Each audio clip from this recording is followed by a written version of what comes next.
예, 여러분, 계속해서 잘 지내고 있죠?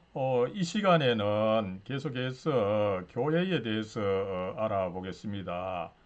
앞에서 세 번에 걸쳐서 한번 살펴봤고, 오늘 이제 교회에 대해서 마지막 살펴보면서 또한 이번 학기 전체 이 강의 설교를 마치게 됩니다. 여러분 이제 제가 며칠 후에는 이제 우리 과목 그 기말고사에 관한 뭐 간단한 동영상과 더불어서 기말고사에 대해서 알려 드리도록 하겠습니다. 어, 이 시간에 어쨌든 교회에 대해서 한번 보면은 여러분 우리가 첫 번째로는 이 교회의 정의, 그죠? 그 다음에 이제 중요하게 교회의 3대 표지를 한번 알아봤습니다. 그리고 이 교회의 3대 표지가 어떻습니까? 이 말씀의 순수한 설교, 그죠?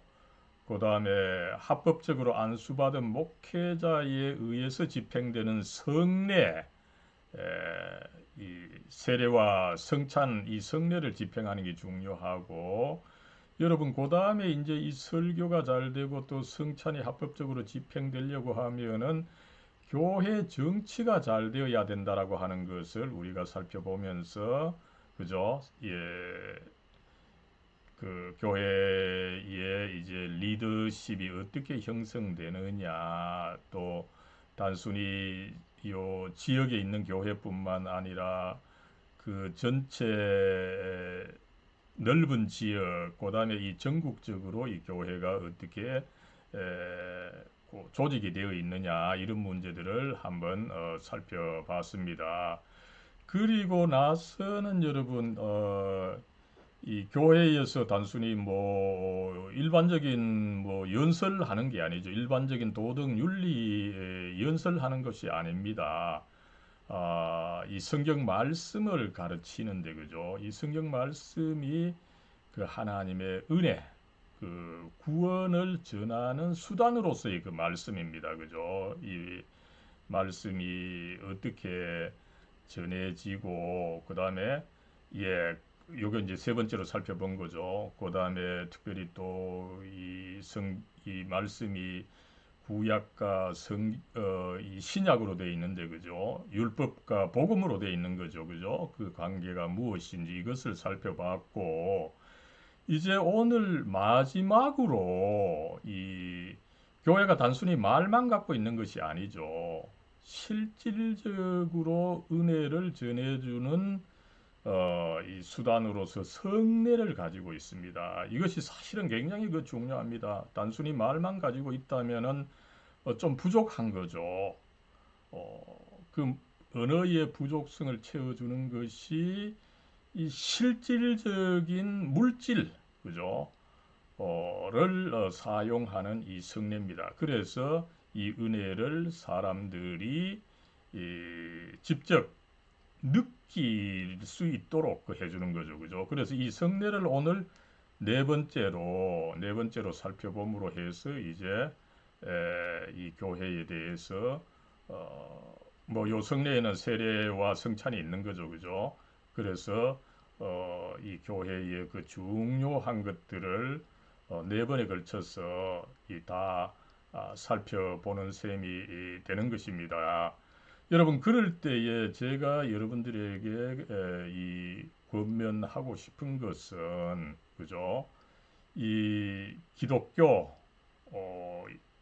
사실상 교회로 그 기독교 진리가 추상적이지만 그것이 교회로 구현이 된 것입니다. 그죠? 그래서 이 교회는 그리스도의 몸이다. 그죠? 그 그리스도 2000년 전에 사셨던 그 그리스도 또 하나님 우편에 앉아 계시는 그 그리스도를 실제적으로 역사적으로 그 보여주는 존재가 바로 교회입니다. 그죠? 그러나 아마 여러분들 교회 하니까 그죠? 현실 교회들 나름대로 여러 가지 문제가 있죠. 그죠? 그러나 그럼에도 불구하고 여러분 이 교회가 다른 어떤 사회 단체보다는 그래도 여러분들을 잘 받아주고 그죠? 또 그 다음에 교회의 봉사를 통해서 여러분들을 그 실현할 수 있는 여러분들의 재능과 여러 가지를 그 실현할 수 있는 무대와 장이 되어 주기도 합니다. 그죠? 그러다 보니까 교회 아마 여러분들 눈에 조금 뭐 부족하고 마음에 들지 않는 측면이 있을 겁니다. 그러나 그런 것을 상쇄하는 것은 여러분들이 가서 봉사를 좀 하는 것입니다. 먼저 그죠? 봉사를 하고 그 안에 일원이 되어서 또 같이 활동하다 보면은 그런 흠들이 그죠? 좀 적게 보이게 되는 그죠? 또 혹은 그것이 뭐 흠으로 있다 할지라도 유의미하지 않은 그런 상태로 될 수 있기 때문에 여러분들 이번 과목 들은 친구들 그죠? 이제 기독교 진리를 이런 식으로 조금 이론적으로 제하고 한번 살펴봤다 보니까 그죠? 이제는 실질적으로 그 진리의 실체가 되는 교회에 가서 좀 봉사하고 그 일원이 일단은 어, 되어 보는 것이 여러분들에게는 가장 이 기독교를 아는 이 방법입니다. 아무리 이론적으로 아는 것보다 차라리 그보다는 교회에 가서 그죠 직접 이 경험하는 것이 훨씬 그 도움이 된다는 거죠. 그래서 여러분들 이번 학기에 한 학기 잘 공부를 했지만 이 공부 우리가 공부한 것을 실질적으로 경험하기 위해서는 결국은 교회에 좀 다니면서 또 나아가서 이 봉사까지 조금 하는 그런 단계로까지 나아가야 이 기독교 진리를 참으로 그 제대로 알게 된다. 이것을 한번 말씀드리면서 여러분 거듭 주위에 있는 뭐 작은 교회라도 참석을 하면서 이렇게 이제 시작한 거 그죠? 이게 사실은 시작이 반입니다. 그죠? 굉장히 여러분들 이번 학기에 이 기독교 진리에 대해서 나름대로 제하고 상당히 그 깊게 공부했습니다. 그죠? 아마 일반 교회의 그 세례반 교육 이상으로 상당히 그 깊이 있는 이 교육 과정입니다. 이것을 공부했는데 이제 다시 한번 교회에 가서 이것을 실질적으로 경험하는 여러분이 되기를 기원합니다. 예, 계속해서 우리가 그 살펴보는 방법은 여러분 조직 신학적 접근입니다. 그죠? 단순히 이제 성경의 한두 구절만 근거하는 것이 아니라 성경 전체에 근거하면서도 나아가서 그죠? 교회의 역사, 그 다음에 교회의 중요한 그 어른들의 그 가르침을 함께 모든 이것을 이렇게 통전적으로 참고를 하면서 현실 교회의 어떤 그 가르침과 이 관례를 근거로 해서 살펴보는 어떻게 본다면은 교회의 종합적이고 통전적인 가르침이다. 이렇게 볼 수가 있겠습니다. 그래서 우리가 이 교회를 살펴보되 조직 신학적으로 살펴보고 특별히 우리가 그 참고하는 책은 세계적으로 그 보수적인 복음주의 교단에서 어, 그 널리 활용하고 있는 이 루이스 벌코프 조금 오래된 책입니다만은 이 루이스 벌코프의 조직 신학 개론이라고 하는 책을 많이 참고하고 또 인용을 했을 경우에 그 쪽수가 나오는데 그 쪽수는 대부분 그 이 책을 그 참고한 것이다라고 하는 것을 먼저 한번 말씀을 드립니다. 여러분 그러면은 이제 이 교회를 다루는 이제 마지막 그 다섯 번째 이 은혜의 수단으로서의 성례를 한번 살펴보죠. 여러분 먼저 이 성례의 정의를 한번 살펴봐야 될 겁니다. 그죠? 이 성례, 그죠? 영어로 sacraments죠. 이건 이제 라틴어의 sacramentum이라고 하는 말에서 나온 것인데, 여러분 원래 이 라틴어에서 sacramentum 하면은 군인들이 보통은 그 자기 상관에게 그죠 하는 엄숙한 충성 맹세입니다. 이제 내가 이 장군님 이 사단에 속해서 내가 이제 이 사단과 생사를 같이 하겠습니다. 그죠? 이 충성 서약을 사크라멘투입니다.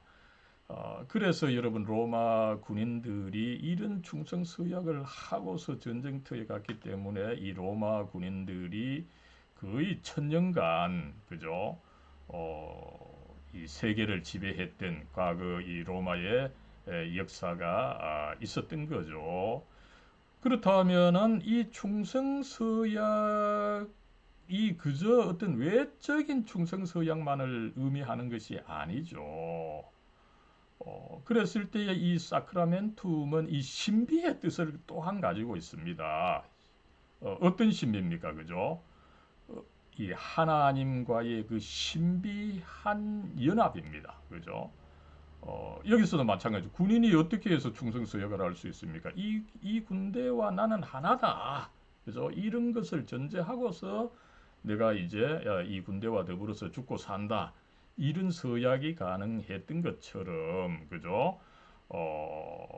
이 기독교에서는 어, 이제 성례를 통해서 내가 하나님과 신비한 연합을 갖게 되고 그렇기 때문에 이제 나는 나의 주인이신 예수 그리스도에게 충성합니다.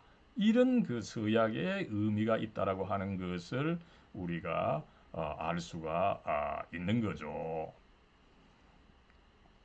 그랬을 때에 이 성례가 그렇기 때문에 이 종교에 있어서는 바깥의 사람들이 생각하고 있는 것보다 훨씬 더 중요한 의미가 사실상 있습니다. 그래서 예수님께서도 이 성례를 직접 제정해 주셨던 거죠. 그죠? 그런데 그 직접 제정해 주신 것으로는 우리가 두 가지다. 세례와 성찬이다.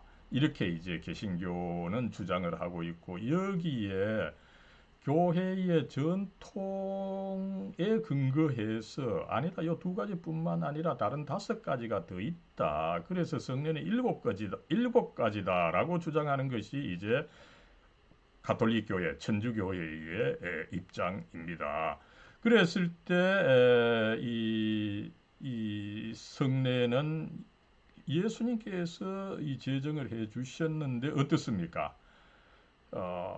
예수님 그리스도 안에 있는 하나님의 은혜가 감각적으로 느껴질 수 있는 표징 그죠? 어떻습니까? 이 세례에서의 물, 그다음에 성찬에서의 빵과 포도주죠, 그죠?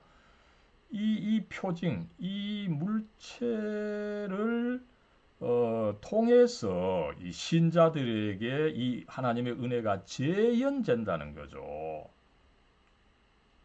이 하나님의 은혜가 재현되고 주어지고 그 다음에 인쳐진다. 그죠? 이 교회에서 쓰는 말인데 도장이 찍어진다는 거죠. 그죠?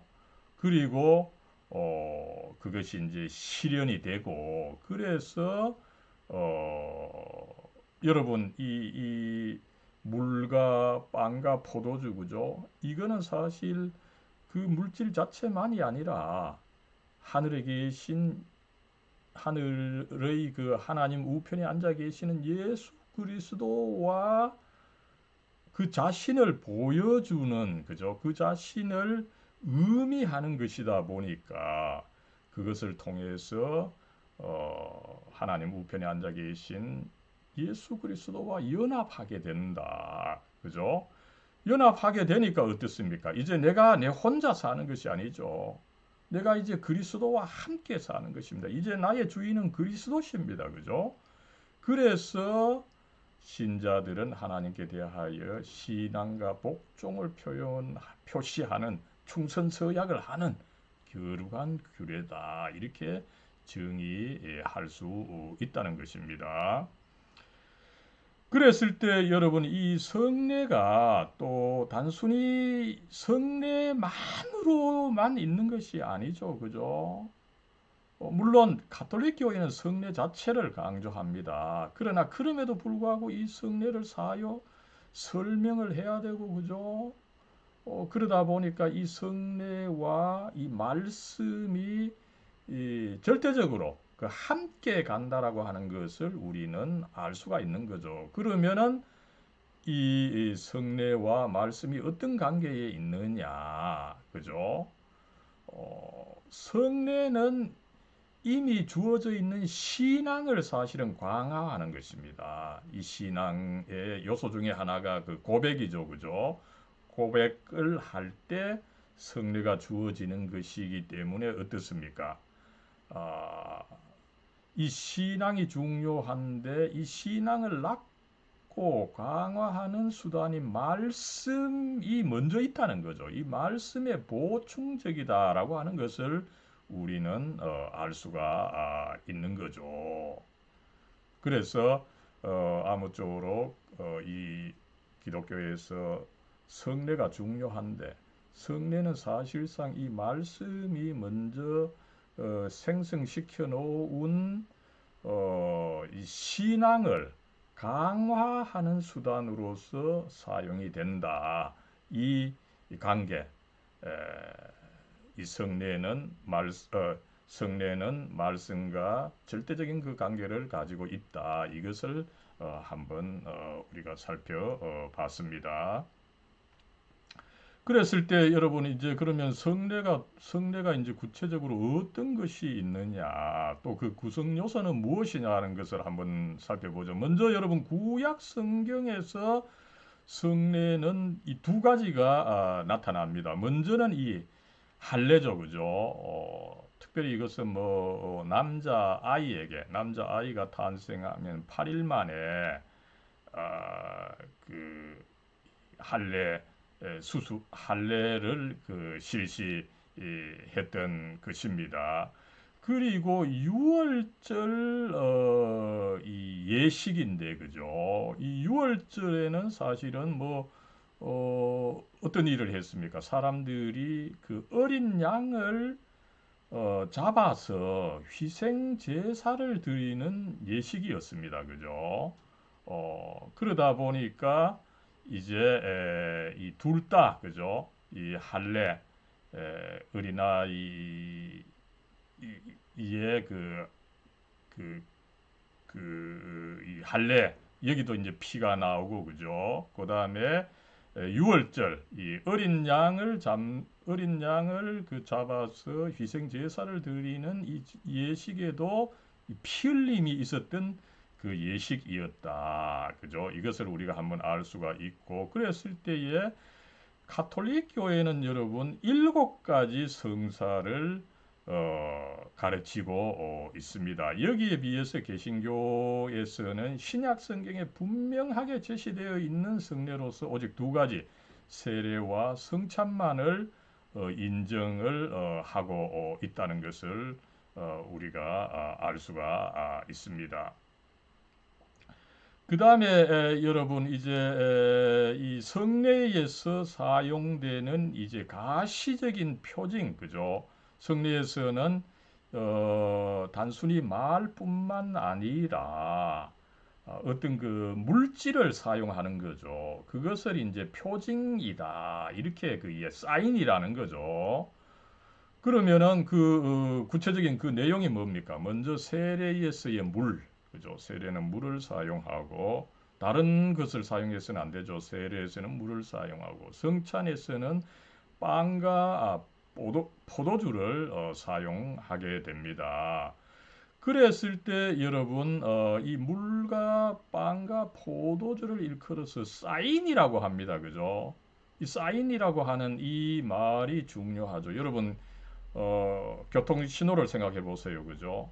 교통 신호에서 빨간색은 가지 말라. 멈춰라, 스탑 사인입니다. 그죠?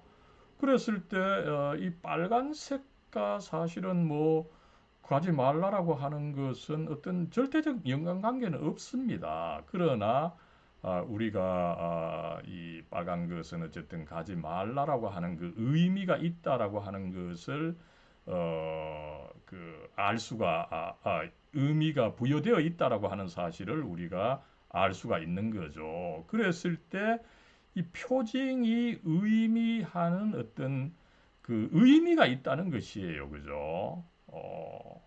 그랬을 때 그것은 결국은 이제 내적이고 영적인 은혜인데 그것이 이제 뭐냐 하면은 어떻습니까? 이제 믿음과 관계가 있죠. 앞에서 말씀을 드렸습니다만 우리가 먼저 말씀을 듣고 말씀을 통해서 믿음을 가졌습니다. 그러나 그 믿음을 이제 완전하게 하기 위해서는 이제 마지막 단계인 고백을 해야 되는 것입니다. 그죠? 고백할 때 또 회개도 해야 되고, 그죠? 그럴 때 어떻습니까? 내가 사람들 앞에 나는 죄인입니다. 이제 돌아서서 하나님을 믿고 교회를 따라서 구원의 진리를 따라서 살아가겠습니다. 이렇게 이제 성도들 앞에서 고백을 할 때, 그죠? 카밍아웃을 할 때에 이제 신앙이 완성되는 바가 있고, 그죠? 그래서 확실히 이 죄의 용서가 주어지면서 그 다음에 어떻습니까? 죄의 용서가 주어지고 그저 내 혼자만 남아 있는 것이 아니죠. 하늘에 계신 그리스도와 내가 연합하게 된다라고 하는 것을 가르치는데 이것이 단순히 말로만이 아니라 그죠 하나의 예식 그 예식 안에서 구체적인 물질을 통해서 그죠 이루어진다라고 하는 것을 우리는 알 수가 있는 것입니다. 그렇다면 여러분 이제 이 성례의 첫 번째로서 세례를 한번 알아보겠습니다. 먼저 이 세례는 그리스도께서 직접 제정하신 것이다. 그죠? 그것을 우리는 염두에 둬야 됩니다. 그저 나중에 교회의 필요에 따라서 이렇게 저렇게 만든 것이 아니라 그리스도께서 이미 그 제정해 주신 것이다. 그죠? 구속 사역을 완성하신 후에 이제 이 세상을 떠나시면서 이 세례를 명령을 하셨죠. 그죠? 이 마태복음 28장 19절입니다. 그죠? 제자로 삼아서 아버지와 아들과 성령의 이름으로 세례를 베풀라. 그죠? 그리고 이 세례를 베품으로써 어떻게 됩니까? 충성서약이 되니까 모든 것을 가르쳐 지키게 할 수가 있는 것입니다. 그죠? 그렇게 할 때 또 어떻습니까? 예수님께서 끝날까지 이 세례를 통해서 하나가 된 바가 있다 보니까 그죠? 우리와 항상 함께 하실 것이다. 이것을 예수님께서 직접 그 명령을 해 주신 것을 알 수가 있는 거죠. 그랬을 때 어떻습니까? 세례는 무엇보다도 이 사람들이 그리스도에 대한 믿음을 통해서 그죠? 믿음이죠. 또 믿음을 그저 아무렇게나 아니라 나름대로 알고 그죠? 이 믿음의 3대 요소가 뭡니까? 그죠?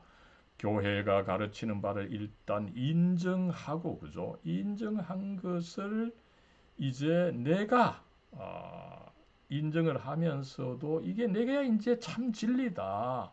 그죠? 이걸 신뢰하고 그죠? 나아가서 그죠? 이것을 이제 나는 이 믿음을 받아들여서 그리스도의 제자가 되기로 약속합니다. 그죠? 이 고백까지 성도들 앞에서 고백까지 할 때에 이 믿음이 완성이 되다 보니까 그죠? 이 믿음을 통해서 삼위일체 하나님과 새로운 관계에 들어간다. 이것을 공식적으로 확증하는 것이 바로 세례다. 그러므로 여러분 세례가 굉장히 중요하죠. 그죠? 이 점에 있어서 제가 이미 몇 번 강조를 했습니다만 그죠? 이 마가복음 16장 16절이 중요하죠. 그죠? 믿고 단순히 믿는 것도 물론 중요합니다. 그죠? 그러나 나아가서 세례를 받아야 구원을 얻는다. 그죠? 이것을 예수님께서도 분명히 그 가르쳐 주셨음을 우리가 알 수가 있습니다. 그랬을 때 이제 여러분 나아가서 이 세례에서의 그 표징이 물이라고 했습니다. 그죠? 그러면 세례에서 그 물이 어떤 의미를 가지고 있느냐. 그죠? 여러분, 물이라고 하는 것은 씻어서 깨끗하게 하는 역할을 합니다. 그죠? 그러다 보니까 물이 이제 하는 역할이 이제 영적으로 되는 거죠. 그죠? 물이 이 몸을 우리가 볼 수 있는 이 몸을 씻어서 깨끗하게 하는 측면이 있습니다. 그런데 이 물은 사실은 그리스도의 피를 의미한다는 거죠. 그죠? 그랬을 때 그러면은 물이 씻는 것처럼 그리스도의 피가 씻는 것은 뭡니까? 영혼의 때가 되는 죄를 씻어서 정화하게 된다는 거죠. 그런데 이 그리스도의 피가 역사할 때 여러분 이 그리스도의 피와 함께하는 것이 성령이십니다. 그죠? 그래서 그리스도의 피와 성령께서 함께 이 영혼의 때인 죄를 씻어서 정화해 줘서 나를 깨끗하게 해 줘서 그리스도와 연합하게 한다라고 하는 것을 가르친다는 것입니다. 그랬을 때 여러분 이 하이델베르크 요리문답 이건 뭐 제가 또 한 번씩 그 강의하는 것이기도 합니다만 그죠? 이 하이델베르크 요리문답 제 70문에 이 시씀 그죠? 이 세례에서 이 물로 씻는 거, 이 물은 또 그리고 그리스도의 피와 성령을 그 의미하다 보니까 이것을 이제 잘 설명하고 있는데 한번 보면 어떻습니까? 먼저 이 그리스도의 피, 물로 이제 상징되는 이 그리스도의 피죠, 그죠? 이 피로 인해서 나의 죄의 용서를 받는 거라는 거죠. 이 그리스도의 피를 통해서 내가 나의 죄가 씻음을 받고 이것이 이제 1단계입니다. 그럴 때에 그 그리스도의 피와 함께하는 성령으로 인해서 내가 거듭 나게 됨으로 해서 이제 그리스도의 몸의 일부, 그리스도의 지체로 이제 성화되는 놀라운 일이 일어난다. 이것이 이제 2단계라는 거죠.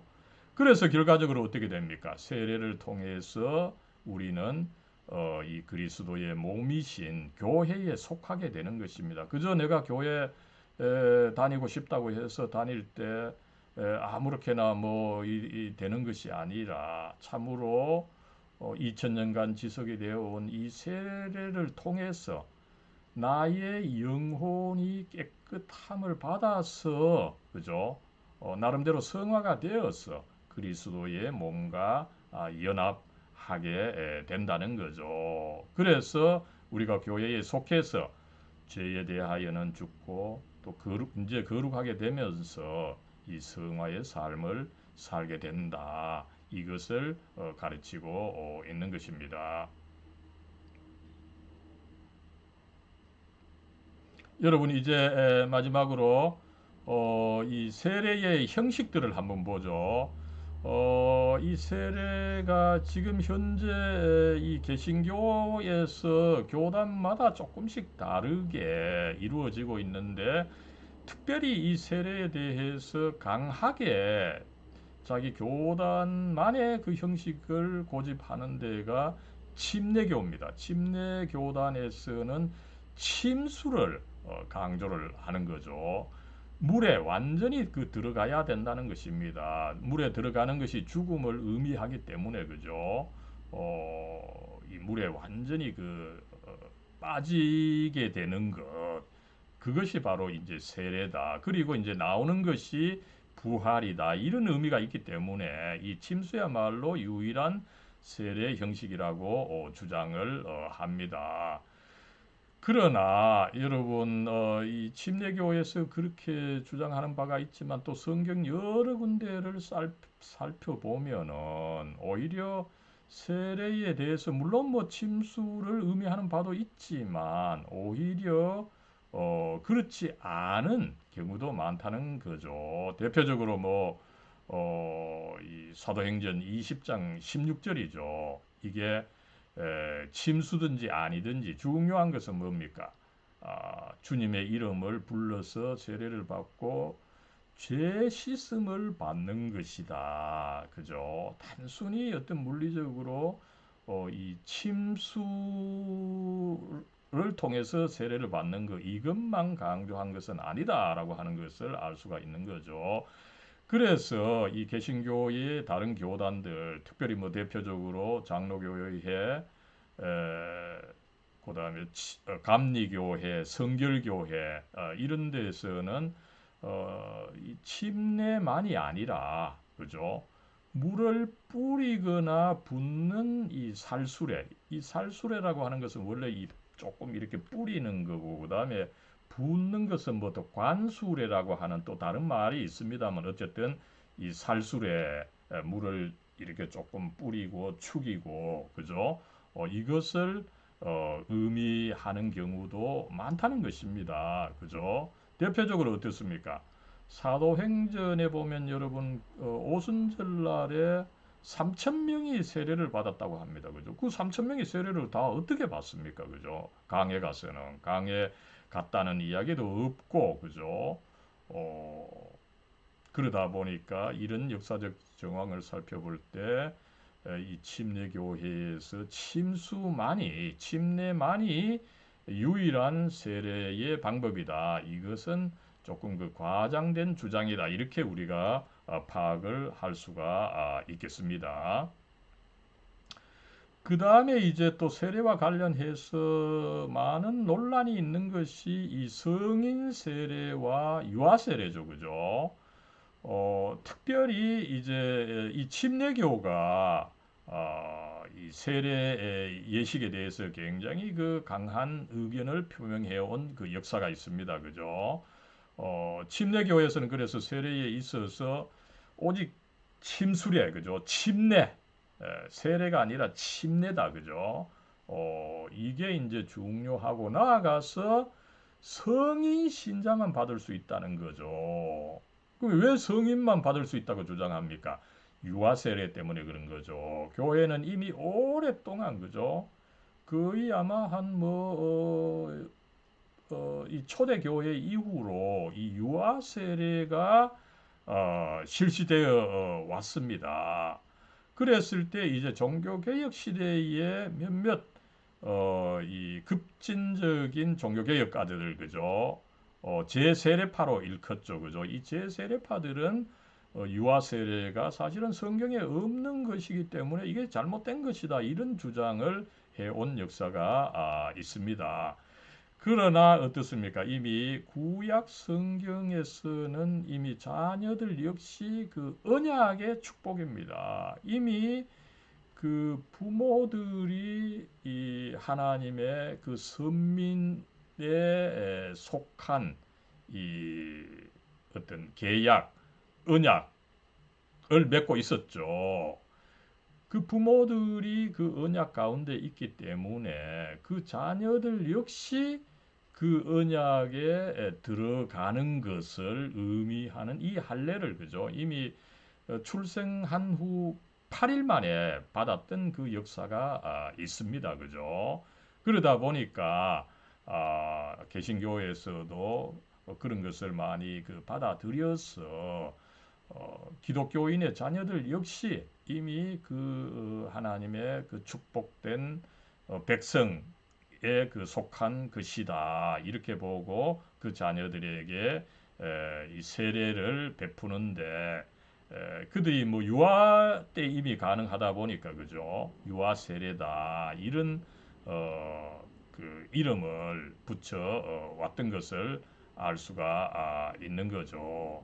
그러나 이 개신교 전체로 볼 때 이 침례교에서는 유아 세례를 시행하지 않고 나머지 대부분의 교단에서는 이 유아 세례를 실시하고, 또 이 점에 있어서는 가톨릭 교회도 어, 어, 동일하게 유아 세례를 실시하고 있다고 있는 것입니다. 여러분, 이 세례를 그 보여주는 여러 이 좋은 이 명화들이 있습니다만은 이 엘 그레코, 그죠? 참 이미 400년 전이지만 굉장히 이게 현대적인 감각으로 이 그림을 그린 사람으로 유명하죠, 그죠? 예수님의 이 세례 장면, 이 세례를 받으시는 이분이 예수 그리스도시고, 그 다음에 예언자 이 요한, 이 세례 요한이 이제 세례를 베풀 때에 요거는 이제 물을 흘러내리는, 이건 뭐 관수레다, 그죠? 이렇게 볼 수가 있는 거죠. 이렇게 흘러내릴 때 예수님이 이제 세례를 받을 때 어떻습니까? 성령께서 이 비둘기 모양을 하고 있는 성령께서 임하고, 이 성령은 또 성부 하나님께서 보내신 것으로 이제 묘사가 된 거죠. 그럴 때 이제 예수 그리스도께서 이렇게 세례를 받음으로 해서 성부, 성자, 성령 이 삼위일체의 이제 완성이 이루어졌다. 이것을 엘 그레코가 그림으로 잘 표현한 것을 알 수가 있는 거죠. 그래서 우리가 이제 세례를 받으면은 이 삼위일체 관계에 들어가서 삼위일체 하나님과 연합하게 된다라고 하는 것을 전체적으로 가르치고 있는 것입니다. 여러분, 이 세례의 뭐 실질적인 모습을 보여주는 거죠. 이건 특별히 유아 세례 모습입니다만, 그죠? 여기 아마 이거는 조금 러시아 정교회인데, 그죠? 이 아이를 침례를 통해서 유아 세례를 주는 것이고, 이건 아마 가톨릭 교회인데, 그죠? 가톨릭 교회는 물을 이렇게 흥건히 좀 붓습니다. 여기에 비해서 이제 이 개신교 의 이제 세례 모습인데, 여러분 뭐 이 모습이 좀 익숙하죠? 제가 이 대학교회 담임 목사로 있을 때 그 유아에게 세례를 주는데, 저도 이제 이 세례에서 물을 이렇게 그저 찍어 바르는 것이 아니라 좀 흥건히, 지금 여기 물이 흥건히 내리는 것이 보이죠, 그죠?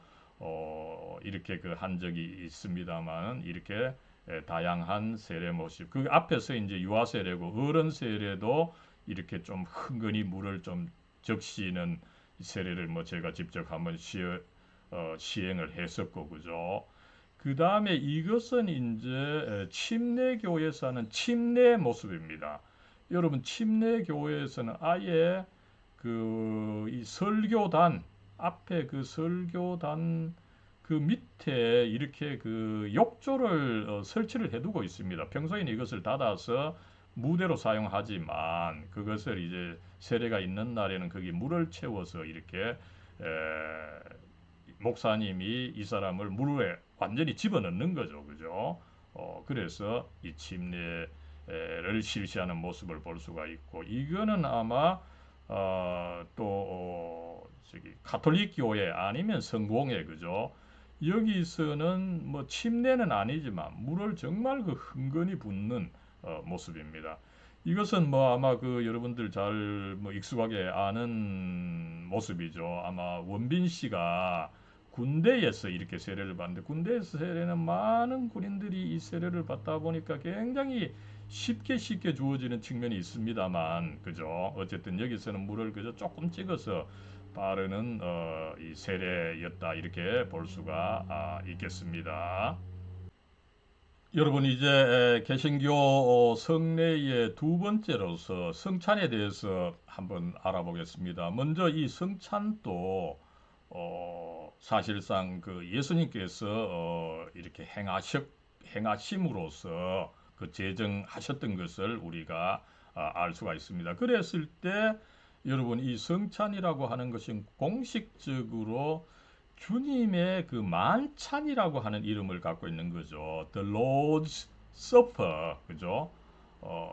이 supper 하면은 사실은 여러분 이 저녁이라고 하는 뜻이 있는 거죠. 그래서 이 저녁의 한자말이 여러분 만찬이면 늦을 만자죠, 그죠? 늦은 뭐 대단한 어떤 그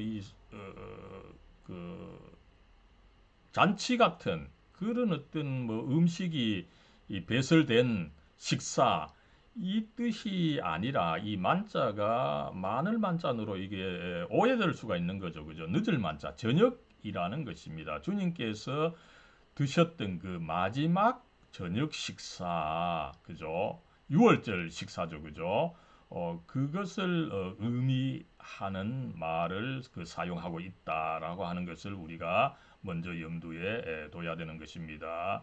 그래서 원래 어떻습니까? 예수님께서 제자들과 마지막 이제 그 저녁 식사, 그 유월절 만찬이죠. 우리가 지난번에 살펴봤었죠, 그죠? 고난주간 목요일 저녁 식사입니다. 그리고 금요일 날 그 아침에 십자가에 못 박히시고 뭐 그 어간에 어쨌든 아무것도 드시지 않으셨기 때문에 이 마지막 만찬이면서 마지막 유월절 만찬이셨던 것을 우리가 알 수가 있는 거죠. 그래서 이 성찬은 이 유월절 이 의식과 평행하는 바가 있다. 그죠? 그런데 이 유월절 의식에서 중요한 것은 뭡니까? 앞에서도 말씀을 드렸지만 유월절 그 어린 양을 희생 제물로 바치고 그것을 이제 먹는 이 의식이 중요했던 거죠. 그럴 때 또 이 유월절 어린 양의 그 피를 흘린다라고 하는 거 그죠. 그리고 원래 이 이스라엘 역사를 보면은 이스라엘 백성들이 이제 이집트를 탈출을 할 때 그 어린 양의 피를 문설주에다가 이제 바를 때 죽음이 이제 건너갔다, 유월했다, 그죠? 그런 의미가 있는 거죠. 죽음이 넘어가는 거죠. 이제 생명의 길로 들어가는 거죠. 그래서 이 성찬, 이 주님의 만찬은 이 유월절 희생 제사와 아, 평행시켜서 이해하는 것이 중요하다는 것을 우리가 알 수가 있습니다. 그런데 여러분 우리 이 성경에서는 그리스도께서 하나님의 어린 양이다 이렇게 가르치고 있습니다. 그래서 예수님께서 이 하나님의 어린 양으로서 인류를 위한 어린 양입니다. 그죠? 그래서 당신 자신을 희생 제물로 드려서 이제 어떻게 보면은 인간이 드려야 되는 모든 제사를 완성하셨습니다. 그죠? 그래서 히브리어에서 단번에 그 희생 제사를 드림으로써 그 제사를 완성하셨다. 그러므로 이제 더 이상 피 흘리는 제사가 필요하지 않게 되었다. 이것을 특별히 히브리서가 많이 강조를 하고 있습니다. 그러나 가톨릭 교회에서는 이 미사에서 이 사제 신부님이 그죠? 제사장의 역할을 합니다. 그런데 이 제사를 재현하는 거죠. 어떻게 본다면은 그 신부님이 그 어린 양을 의미하는 예수님을 다시금 잡아서 희생 제사를 하나님께 드리는 이런 것이 이제 이 가톨릭 교회의 미사입니다. 그러다 보니까 개신교에서는 이 미사의 그 희생 제사를 적극적으로 반대하는 거죠. 그 미사에서의 희생 제사야말로 그리스도가 드렸던 유일적인 제사, 그죠? 그리스도께서 이제 인류를 대신해서 단 한 번의 그 희생 제사로 이제 끝을 냈습니다. 그런데 그것을 재현한다라고 하는 것은 그리스도의 희생 제사를 무효화시키게 되는 거죠. 그죠? 유일적 제사를 헛되게 하는 것이다. 강력하게 개신교에서는 반대를 하면서 그것을 또 대표적으로 오늘날 이 한국 장로교회가 헌법에 두고 있는 이 웨스트민스터 신앙 고백에서 이것을 표명을 하고 있는 것을 우리가 알 수가 있습니다.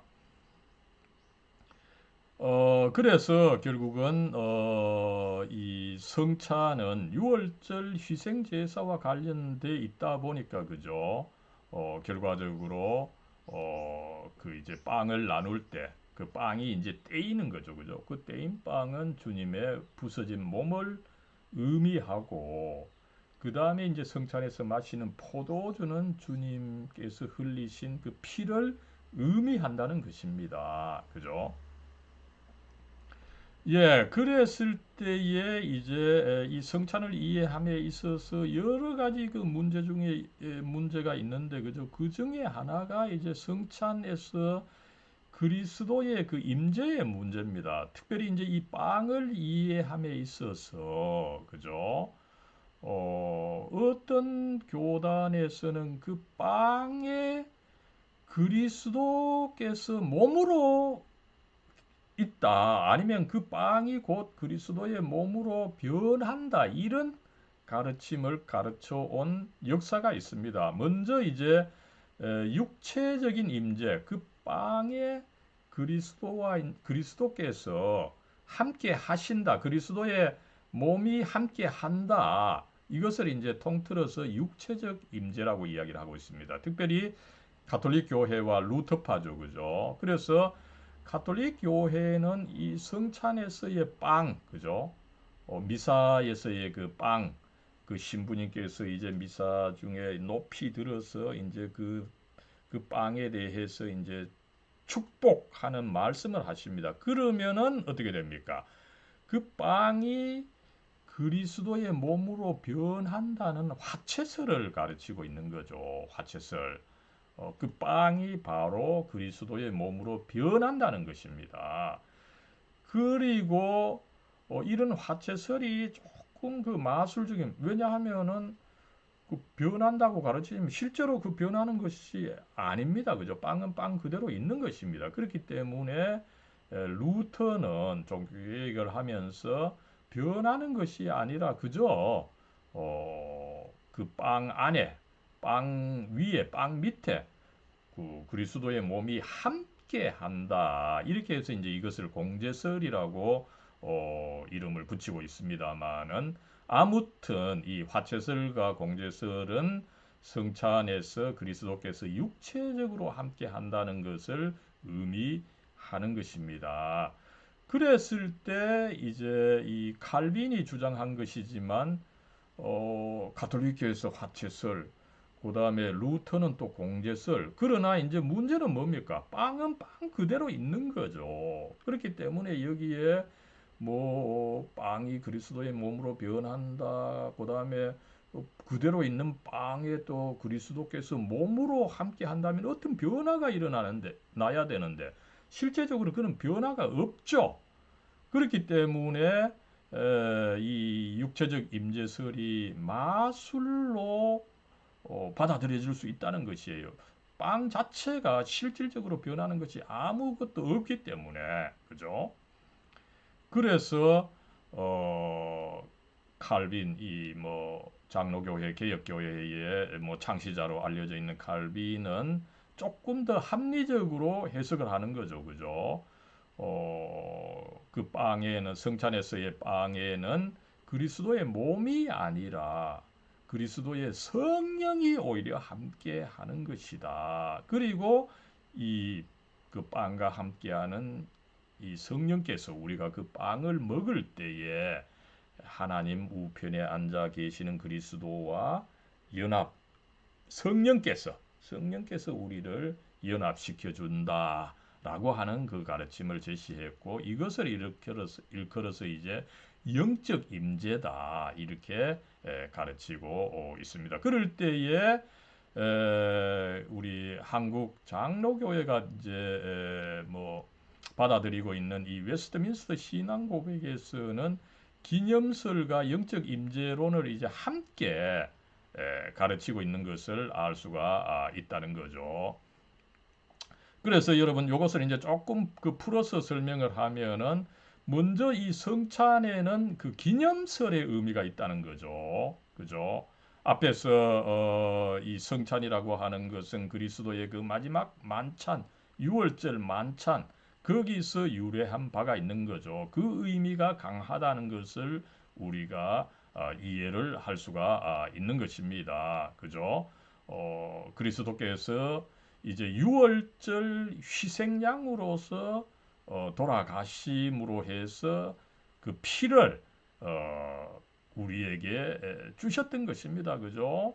그러다 보니까 그리스도께서 우리 대신에 죽으시고 피를 우리들에게 주심으로 해서 우리가 죽음의 문을 넘게 해 주셨다는 거죠. 그죠? 그래서 그리스도의 죽음이 이 희생적 죽음이다. 우리는 그것을 알고 상기하고 기념을 하는 것이 중요하다. 이것을 그 성경이 중요하게 가르치고 그죠?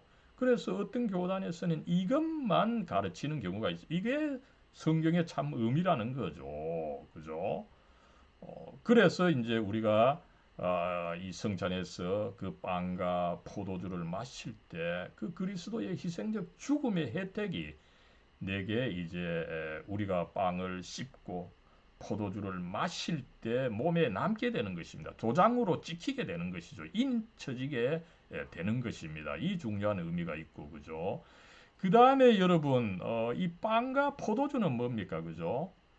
영양분이 그 안에 있는 것입니다. 그죠? 그래서 이 빵과 포도주를 내가 먹고 마실 때 양육의 의미가 있다라고 하는 것을 교회는 또한 가르치고 있습니다. 그죠? 그럴 때 어떻습니까? 이 성찬에서의 빵과 포도주는 일반적인 그 빵과 포도주와 다르죠. 일반적인 빵과 포도주는 나의 육체를 양육한다면은 성찬에서의 빵과 포도주는 나의 영혼을 양육하는 것이다. 이렇게 볼 수가 있겠습니다. 이런 그 실질적인 빵과 포도주의 역할, 그죠? 양육의 역할, 영적으로 나를 성장시켜 준다라고 하는 것. 이것이 사실은 중요하지. 단순히 그 빵이 이제 그리스도의 몸으로 변했다. 그죠? 사실상 그 변화가 일어나지도 않는 걸 가지고 그런 주장을 할 때에 어떻게 보면은 그 마술적인 요소가 있는 것이라고 하는 것을 우리는 파악을 하고 있고 여기에 비해서 이제 개신교회는 그게 아니다. 실질적으로 이 빵과 포도주가 양육의 역할을 하기 때문에 그 양육의 역할을 영적으로 하는 것이다. 이것을 강조하고 있는 것을 알 수가 있는 거죠. 그랬을 때 여러분 우리 개신교회가 이 교리의 표준 중어 표준의 그 하나로서 받아들이는 이 하이델베르크 요리문답 76문에서 이 성찰을 잘 그 설명을 해주고 있는 거죠. 먼저는 두 가지의 그 큰 의미가 있는 거죠. 그죠? 우리가 이제 성찬에서 이 빵과 포도주를 마실 때 이제 영혼이 영적으로 양육된다라고 할 때 이 양육의 의미를 조금 더 설명하면 어떻습니까? 그죠? 한편으로는 그리스도의 고난과 죽음, 그죠? 그걸 의미하는 것이 바로 그의 이 살과 피입니다. 그리고 이 살과 피는 한편으로 살은 빵을 의미하고 그의 피는 포도주를 의미하는 거죠. 이렇게 해서 이제 내가 성찬에서 빵과 포도주를 받아들일 때, 그죠? 그리스도의 고난과 죽음이 거기에 결부되어 있다는 것입니다. 그래서 그리스도의 고난과 죽음을 통해서 내가 죄의 용서와 영생, 이제 죽음을 우리가 넘어선 거죠. 그죠? 영생을 얻고 다른 한편으로는 어떻습니까? 그죠? 이 그리스도의 살과 피에는 필히 성령께서 함께 하시는 겁니다. 그리스도의 피 정말 물보다 진하죠, 그죠? 진하다는 것이 뭡니까? 성령께서 함께 하신다는 것입니다. 그랬을 때 그 성령을 통해서 우리가 그리스도의 성화된 몸, 하나님 우편에 앉아 계시는 그리스도와 그 연합을 할 때 어떻습니까? 그죠? 피와 살이 됨으로 해서 완전한 이 연합을 하게 된다라고 하는 것을 알 수가 있고, 그래서 하이델베르크 요리문답은 여기서 강한 표현을 쓰죠. 그죠? 우리가 그리스도께서 하늘에 있고 우리는 땅에 있습니다. 그죠? 엄청난 말로 표현할 수 없는 공간이 있지만 이 공간에 있는 성령께서 함께 해주셔서 우리가 그리스도의 살 중에 살, 뼈 중에 뼈가 되는 식으로 완벽한 연합을 이루게 한다. 이 성찬이 그런 결정적으로 중요한 역할을 한다라고 하는 것을 이 교회가 가르쳐 왔던 것을 알 수가 있습니다. 그래서 여러분 이 교회의 그 말씀 설교, 이 설교와 더불어서 함께 주어지는 이 성례, 그죠? 세례와 성찬, 이것이 공연히 하나의 형식으로 주어지는 것이 아니라 결국에는 그 실체가 되는, 그죠? 가장 중요한 예수 그리스도와 실질적으로 연합을 이루어서 우리가 그리스도께서 주시는 그 은혜를 완전히 소유하면서 이 세상을 승리하면서 살아가게 해준다라고 하는 것을 우리는 알 수가 있습니다.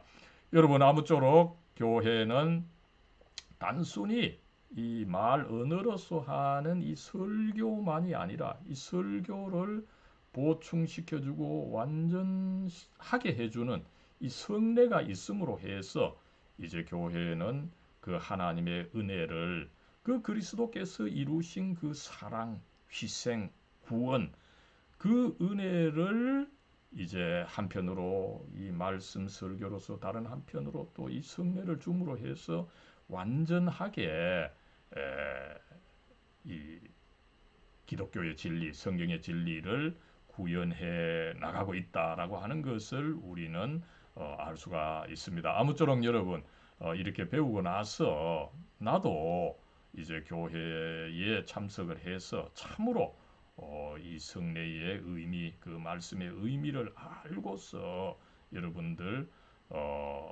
듣고 참여할 때 더 크게 역사하게 되고, 그래서 여러분들 한 사람 한 사람 이 교회의 큰 그 일꾼, 지도자로 성장하게 되기를 간절히 기원합니다. 사랑과 은혜로 충만하신 하나님, 먼저 주님을 찬양하고 주님의 큰 은혜에 감사를 드립니다. 이번 학기 저희들 이 코로나 사태로 인해서 서로 보지도 못하는 가운데 비록 이 온라인 상에서지만 그래도 저희들 하나님의 말씀을 듣고 그 하나님의 말씀에 대해서 함께 알아보고 공부할 수 있게 해주시니 얼마나 감사한지요. 하나님, 주님께서는 이 세상을 창조하시고 이 세상이 가지고 있는 이 죄와 악과 허무에 의해서 사라지지 않도록 주님께서 직접 사랑으로 주님의 외아들 우리 주 예수 그리스도를 이 땅에 보내주셔서 예수님의 그 희생적인 사랑, 그 죽음을 통해서 우리를 구원해 주시고 또 그 구원을 이 교회의 역사와 성령의 역사를 통해서 오늘 우리에게까지 전해 주시니 얼마나 감사한지요. 하나님, 이러한 주님의 구원의 역사가 정말 확실하게 이루어지고 무엇보다도 우리들 한 사람 한 사람 특별히 주님의 귀한 뜻이 있고 또 사랑이 있어서 세워준 이 계명대학교에서 공부하고 있는 우리 학생들, 하나님 주님의 그 사랑이 더욱더 온전하게 실현이 될 수 있도록 하나님 복의 복을 더해 주시옵소서. 아무쪼록 이번 한 학기 저희들 주님의 그러한 이 구원의 역사에 대해서 배우게 해주신 것 참으로 감사를 드립니다. 이제 마지막으로 이 주님의 구원의 역사를 실질적으로 이루어 가고 있는 교회에 대해서 배우게 해주시니 감사합니다.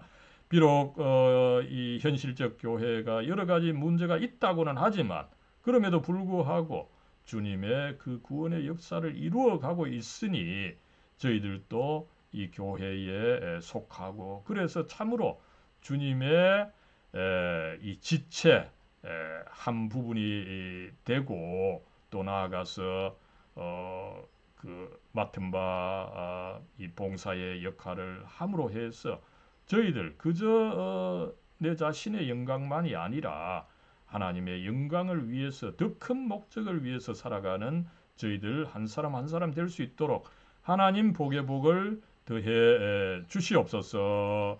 우리 주 예수 그리스도의 이름으로 간절히 기도드리옵나이다. 아멘.